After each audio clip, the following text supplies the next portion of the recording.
Энэ хурлын хаалтыг хэлэх болсондоо бас ийм боломжийг олгосон зохион байгуулагч та баярлалаа гэж хэлмээр байна.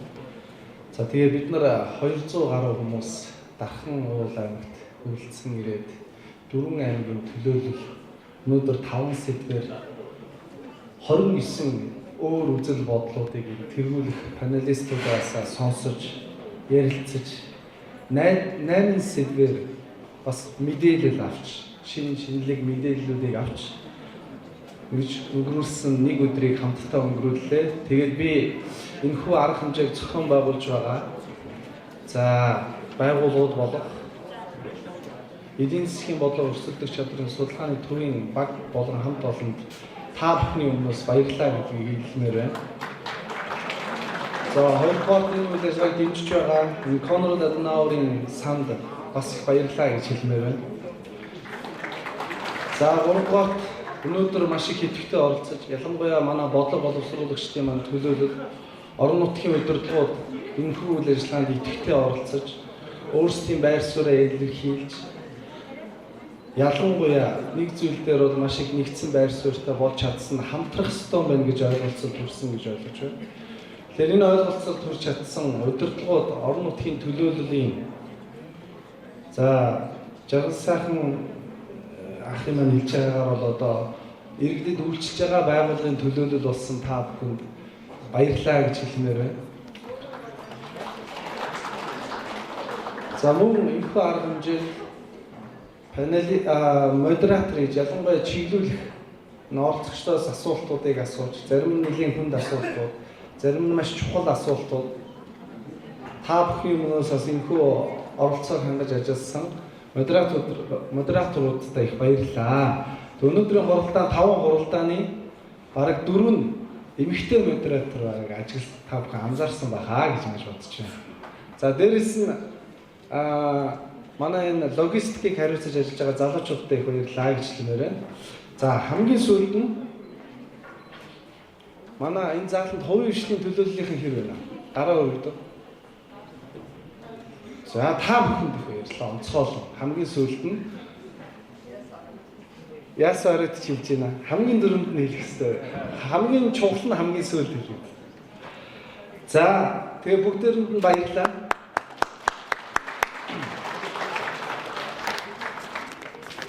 За би энэ хуралдаанд бүтэн өдөр суулгаад 5 нүрийг бичлээ.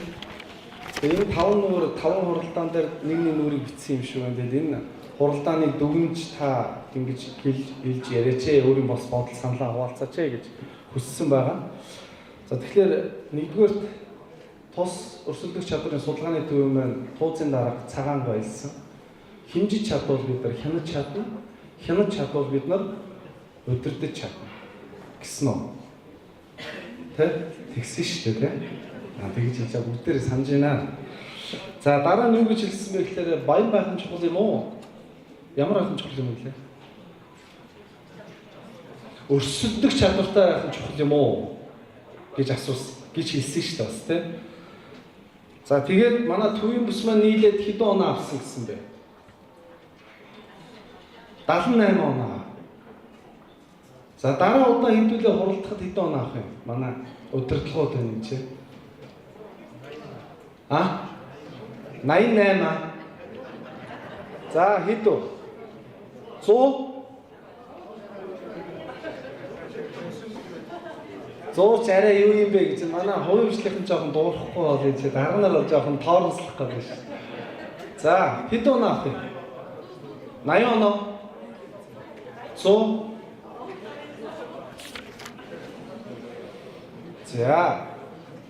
За ямар ч хэлсэн 100 бол айгүй ойртох юм байна дарга нараа. Тэгээ 100 бол ойртчихэж юм дуулах юм байна.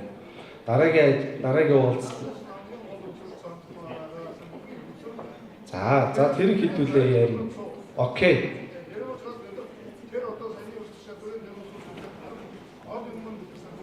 За.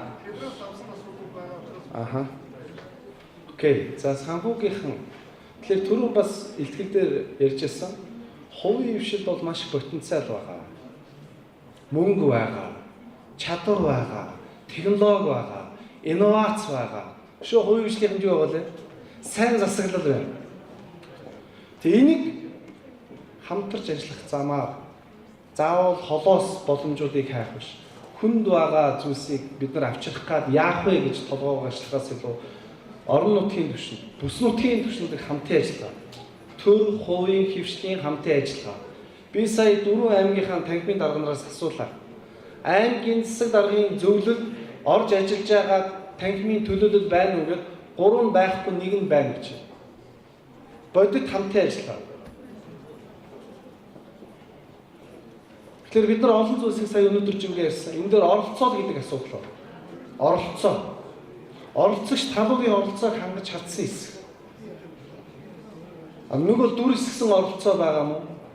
Төрийнх нь наймуулаа суучаад ганц хувийн хвшлийг дундаа оруулчаад санал ураа гэдэг ингээд жүжиг тавиад байгаа мó.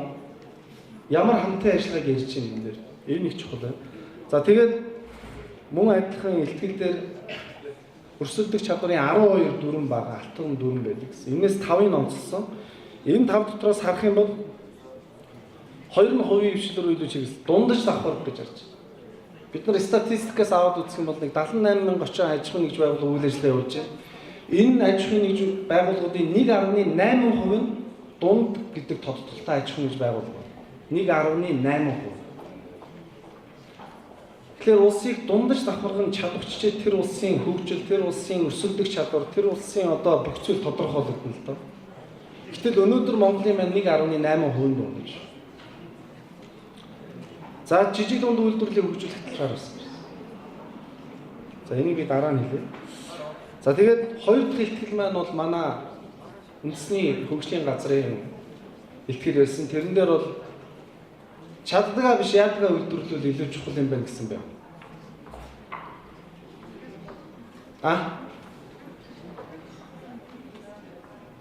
За өнөөдөр энэ асуултанд хариулахгүй бол хоол ерөнхийдөө буцаах уу яах уу гэдгүүлээ.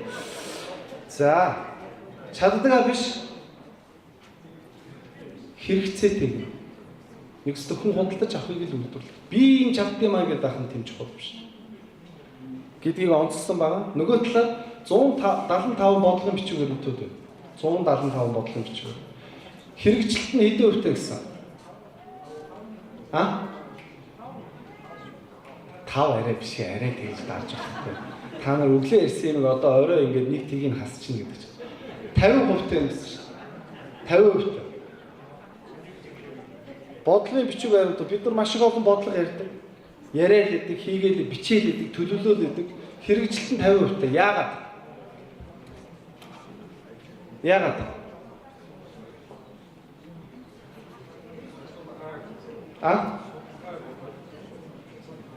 Судалгаагүй байна, бодит биш байна шүү.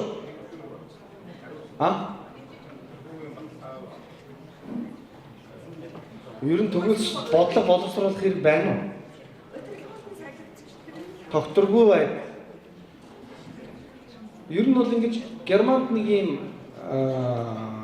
юм болсон түүхээс сэтгэлээд энэ нэг юм одоо нэг тэр нь ямар 21 жилд нэг төсөл хэрэгжүүлсэн байна. Тэгээ бодлогууд яагаад ингэж хэрэгжилт нь хангахдахгүй байна гэхээр ерөөсөө боловсруулах төвшин анханаас нь бодлогыг боловсруулахдаа оролцоог нь хэрэгжүүлэх оролцогч талуудын оролцоог хэн хэрэгжүүлэх гэж бодлоо. Хэн зориулж гарах гэдэг. Хэн тэрийг ажил өдөр тутмын ажил нь болохын гэдэг тэр хүмүүсийн байлцуулахгүйгээр ямар нэг юм хийвэл тэр үйл ажиллагаа ерөөсөө бүтлгүүцдэг тийм жишээ. Тэгэхээр би ахаад хэлэхэд оролцоог хангах хэрэгтэй. Хувийн хвшил рүү чиглэсэн нүүлгэх асуудал ярьж байгаа юм. Тэгвэл яагаад хувийн хвшил ярихгүй та яриад байгаа юм бэ? Гэдэг асуудал. Одоо захыг нүүлгэнэ гэдэг. Аль ширний үйлдвэрлэлийг нүүлгэнэ гэдэг чинь одоо аж ахуйн нэгж байгууллагын үүдрүү бол одоо том экскаватораар ингээд дайраад эхэллээ шин. Нураагаад эхэллээ одоо нийтийн юу яалаа. Тэгэхээр энэ оролцоо бүх бодлого шийдвэрүүд оролцоотой байх хэрэгтэй. За ийм илтгэлүүдийг бид нар энэ уулзалт хэлцүүлгийн өмнө сонссон байгаа. За би тэгээ одоо эхний хуралдааны агуулга бол төвийн бүсийн хөгжлийн бодлого хэрэгжиж буй болон төлөвлөгдөж буй төсөл хөтөлбөрүүд дээр бол тодорхой хүмүүс ялангуяа засгийн газрын оролцоо чухал байна гэдгийг онцлсон олон юм саналуудыг хэлсэн гэж ойлгосон. Ялангуяа хөрш нутагтай хамтын ажиллагааг хөгжүүлэх тэр үйл ажиллагаануудыг хийгээд бид нар бол орон нутгийн түвшинд шийдвэрлэх эрх мэдлийн хэмжээнд болон боломж бололцооны хүрээнд бол шийдвэрлэгдэх асуудлууд бол бага байна. Харин засгийн газрын түвшинд ялангуяа хөрш орнуудтай хэлийн асуудлууд, худалдааны асуудлуудыг шийдвэрлэхэд анхаарах шаардлага хэрэгцээ байна гэж. За ийм санаа бас дараагийн хилцүүл болох гадаад зах зээлд гарах гэсэн энэ сэдвт хилцүүлэг дээр бас хөндөгдөж байсан. За мөн сурталчлах болон таниулах үйл ажиллагааг за мөн одоо гадаад зах зээл ярьж байгаа бол бид нар одоо энэ тогтвортой байдал болон стандартын талын асуудлуудыг бас манай оролцогч болон тэргүүлэх оролцогчд маань бол энэ дээр нэлээд байр суурийг илэрхийлсэн. За 3 дугаар хуралдаан руу орох юм бол ерөнхийдөө энэ жижиг дунд үйлдвэрлэл ялангуяа энэ санхүүгийн механизмаар хэрхэн дэмжих вэ? Санхүүжилтийн боломжууд нь юу юм бэ? Хөрөнгө оруулалтын боломжууд юу юм бэ гэдэг тал дээр 5 тэргүүлэх оролцогч маань саналаа илэрхийлсэн. Энэ дээр бол ерөнхийдөө ялангуяа ихтгэл маань өөрөө зээлийн батлан даалтын санал ингээд эхэлсэн учраас тэр сангийн үйл ажиллагаараа тойрч бас нэлийн олон саналууд гарсан байгаа. За дээрэс нь бол ялангуяа орон нутгийн оролцоо хангах тал дээр, орон нутагт эрх мэдэл олгох тал дээр сум хөгжүүлэх сан, за дээрэс нь жижиг дунд үйлдвэрлэлийн сан гэх ингээд янз янзын сангууд бол хөвчлэн том дүнтэйнүүд нь дандаа Улаанбаатар буюу төвөөс хамааралтай байдлаар шийдэгдээд байдаг. Нөгөө талаараас жижиг дунд үйлдвэрлэлийн эрхлэгч маань хүссэн зээлээ хангалттай хэмжээнд авч чаддаггүй дутаадаг. Тэр нь бол барьцаатай холбоотой юм асуудлуудыг ярьсан. За 4-р хуралдаан дээр за юу ярьлаа? Асуухгүй болохоор хоорондоо юм яриад ах юм. Сонсох. Юу гэлээ сонсох аягүй чухал гэсэн шүү дээ түрүүн тийм.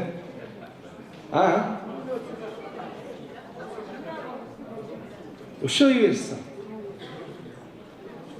Хамгийн чухал асуудал ярьсан тийм үү? Боловсон учраас бид нар танхим 10 жил жижиг дунд үйлдвэрлэлийн асуудлуудыг судалж байна. 5 асуудал ерөөсөө байнга ирдэг. 5 жилийн өмнө жижиг дунд үйлдвэрлэлийн санхүүжилт гэж ярьдаг гэсэн. Санхүүжилт. 3 дугаарт нь хүний өнөөц боловсон хүчин, чадвартай боловсон хүчин гэж ярьдаг гэсэн. Одоо эсрэгээрээ болоод 3-т нь санхүүжилт ороод 1-т нь хүний нөөцийн бодлого, чадвартай, хариуцлагатай, тайм менежмент сайттай, ур чадвартай ийм 3 зүйлтэй ажилч нь надад хэрэгтэй байна гэж ажил олгогч нар танхимын гишүүн 3500 байгууллага хэлж байна. За тэгээд мөн одоо ялангуяа бэлтгэгдэж байгаа боловсон хүчнүүд, мэргэжлийн боловсруулалтаар бэлтгэгдэж байгаа боловсон хүчнүүд дотроос үйлдвэрлэгчдийн шаардлагыг хангаж байгаа боловсон хүчин бэлтгэгдэж гарахгүй байна. Нэгсэндээ тэдний бүтээгдэхүүн бол үйлдвэрлэлд өрсөлдөх чадвартай компани байхад, өрсөлдөх чадвартай бүтээгдэхүүн үйлдвэрлэхэд хангалтгүй байна. Дутагдaltaй байна. Тийм учраас энэ dual education system гэж үүдэг Германд тэ шалгарсан. Энэ системийг нэвтрүүлэх талаар ажил олгогчдын ахаал хувийн хвшлийн оролцоо энэ дээр хэрэгтэй шаардлагатай. Нөгөө талаас бас аягүй чухал зүйлийг дурдсан үйлдвэрлэлийн дадлагжуулагч багш гэдэг зүйлийг ярьсан. Энэ дээр манай компаниудын бас нэлээд хойр ханддаг зүйл бол энэ. Хүүхэд ирдэг, ойр зургийн ажил хийж зарсаар агаа явуулцдаг.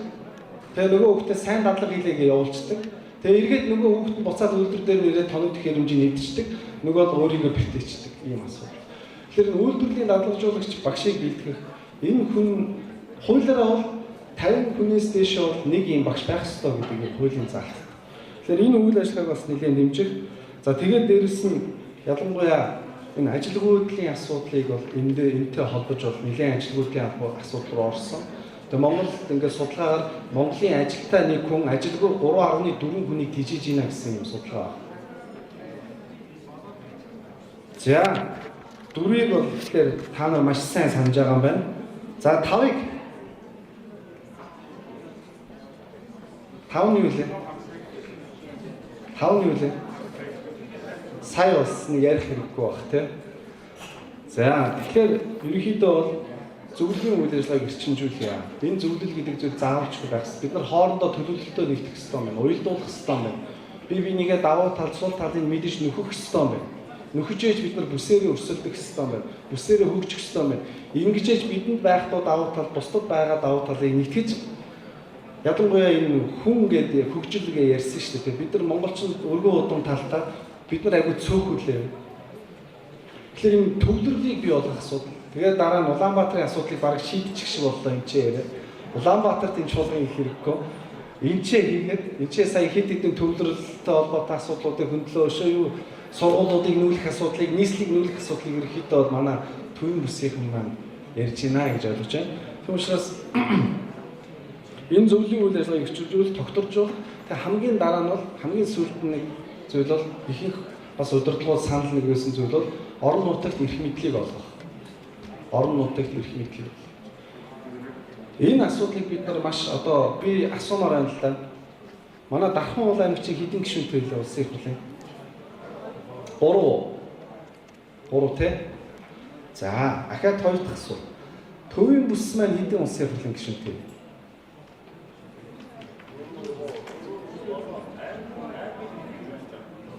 Төвийн бүсийн 7 аймаг хэдэн улсын их хурлын судалтай юм? Монгол улс чи хэдэн аймагтай лээ? 21 7 гэхэлэр чи 30% та нар биш. Тэ 30% жинтэй нэгдүүл хэрэг нэгдүүл шүү дээ. Нэгдэхгүй бол 3-3-аараа мөн 1-1-ээр л юм л да. 21-ийн 1 болов. За бодож байгаарай. Хэдэн гишүүнтэй юм бэ тоогоо?